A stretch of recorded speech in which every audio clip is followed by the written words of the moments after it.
All right, so today my medication was upped. So I had to do 4 little bottles of Revel today and 2 bottles of Menopur. However, still in the 1 cc of saline. So, or sodium chloride, or whatever they want to call it. So I still have the same amount of liquid, it's just highly concentrated. So there's a lot in there now.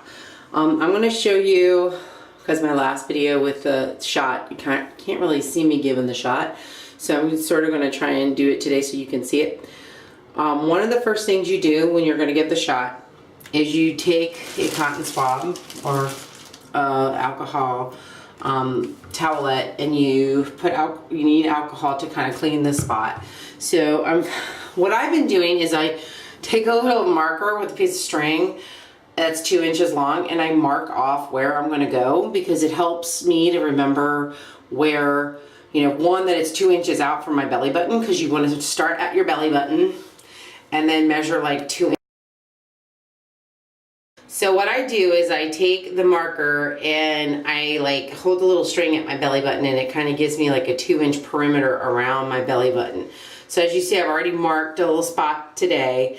That's where I'm going to be doing my injection, on the outside of that spot, because you have to be at least 2 inches away from your belly button.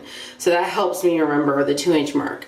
So what I'm going to do is outside that 2-inch mark, I'm going to rub the rubbing alcohol and get it all nice and clean before I put my injection in. So I get it all nice and clean down there. And then I'm going to take my needle. So you can, yeah, there we go. I'm going to take my needle. And what you want to do is you want to prime the needle, so you'll make sure there's no air bubbles. Now I've done pretty good with my my current shot of trying to make sure that I don't, yeah, that's the needle, that I don't have any air bubbles in there. So what I'm going to do is just till a little bubble of stuff comes out of the syringe. So I'm just going to gently, and I tap it a little bit to make sure there's no, that the air gets stuck in the middle of where the needle is. And I'm just going to gently push on the plunger. I'm kind of watching to see if there's any air bubbles air coming up. Ooh, there it goes. There's a little too much, I think, that time. But hopefully not too much. But yeah, I got a little bot out of that. And that just lets me know that I now have medicine in there, not air. So now we're going to take that little plunger. Now I'm going to let you... Okay, so there's my little mark. Now, one of the tricks that one of the girls taught on her vlog was that you pinch really, really hard with your fingernails. And that helps to take away the pain of sticking it in. So if you're pinching really hard, you don't necessarily feel it. You want to go in at a direct, either between 90 and 45 degrees.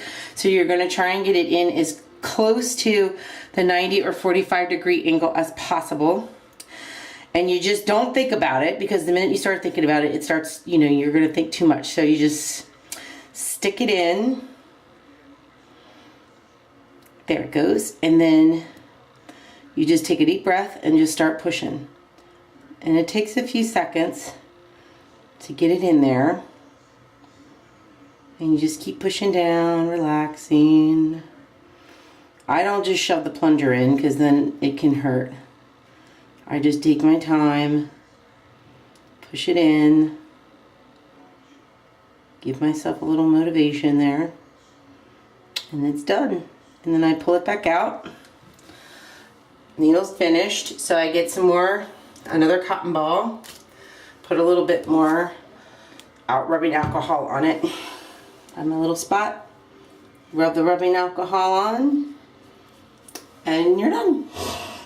That's it. So that didn't hurt, doesn't bother me. It's kind of easy now. I guess I'm becoming a pro, and I'm only on day 6. So, you know, it gets easier and easier as you go along. Just to let you guys know, it's not really that bad.